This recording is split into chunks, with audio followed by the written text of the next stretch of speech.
everyone, I'm back with another video, and today I'm going to be showing you how to make this super cute oversized t-shirt dress. This was actually requested by a lovely viewer, so here it is.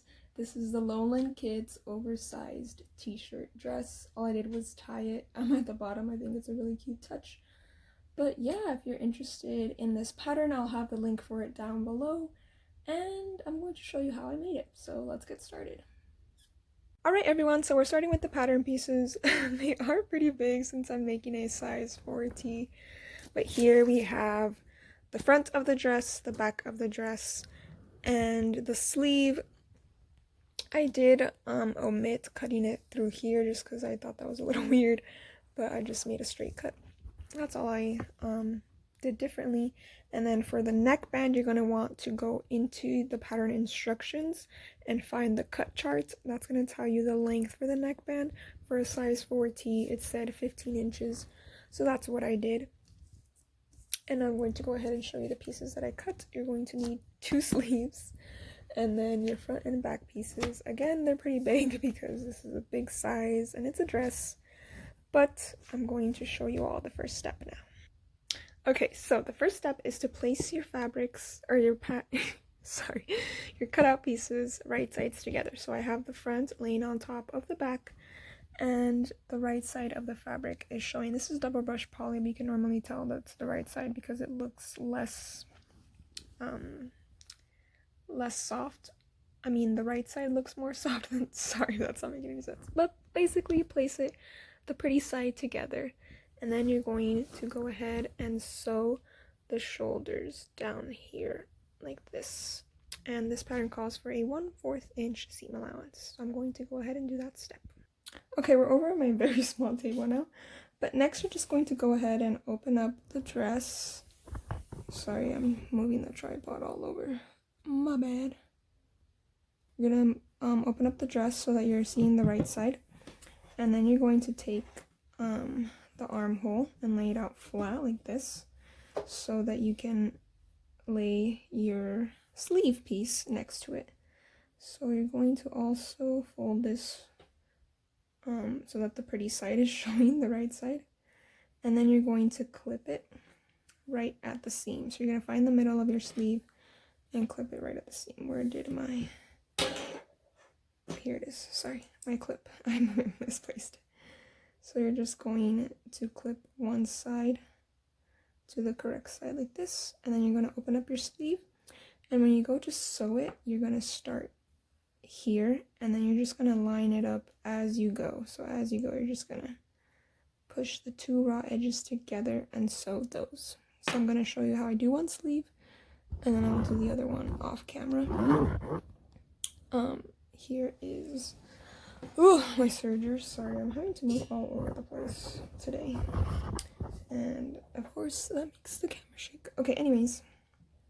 So like I said, you line up the edges. And I'm just gonna go. And then as you go, you just line them up. And you want to make sure that you're catching the bottom. For me, it tends to kind of try and get out of the way. So don't let it escape. And then I take off my clip and I keep lining it up. And then I make sure that I have my 2 ends that are going to meet so that I know if I need to stretch in any places. But this seems to line up pretty nicely.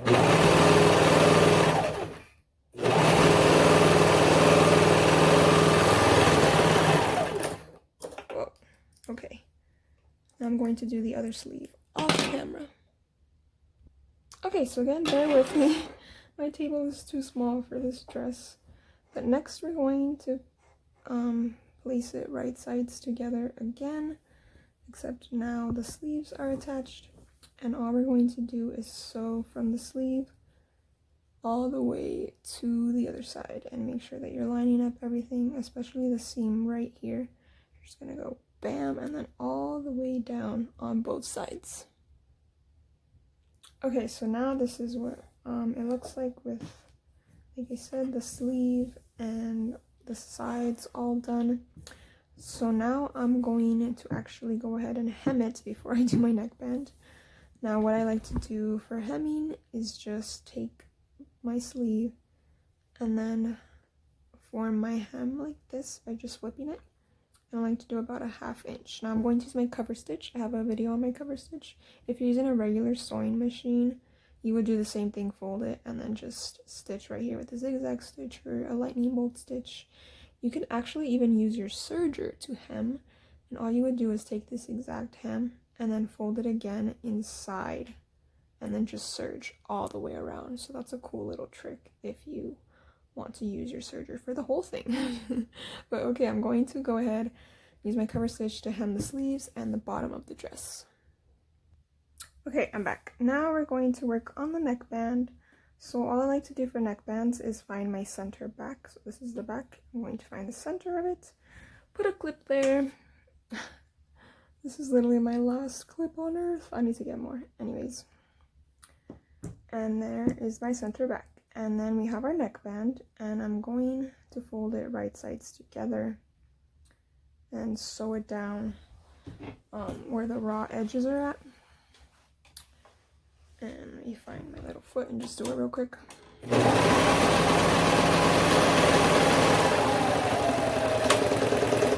Okay, there's our neckband. Now all I'm going to do is clip the threads a little bit. Why do I keep losing this? Okay, now here's my scissors. This is the smallest tape one yet. I still managed to lose things. Okay, now we're going to turn it like this so that it's a little...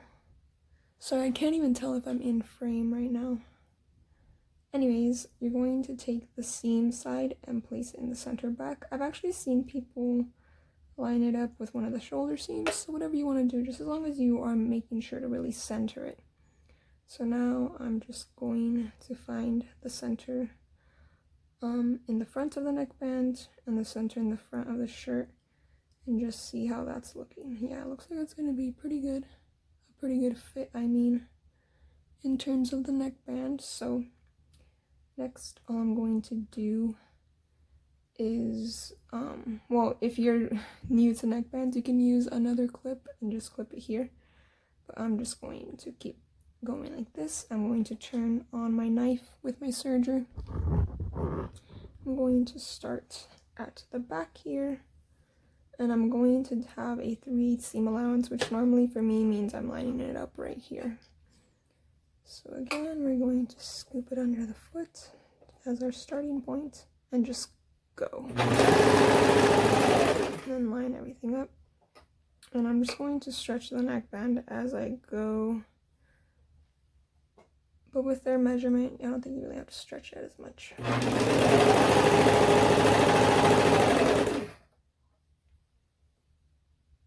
And I'm just lining it up, everything, all 3 layers.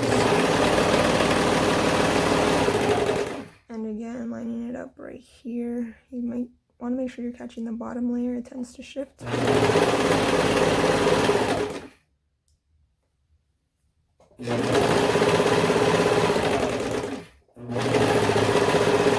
Once I get to the clip, I remove it and just keep going.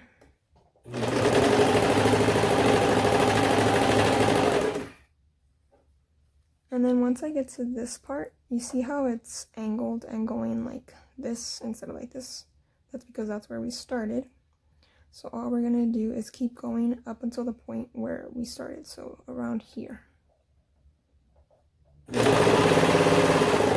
And then I like to turn my knife off once it's right at the edge and keep going for about 1 inch.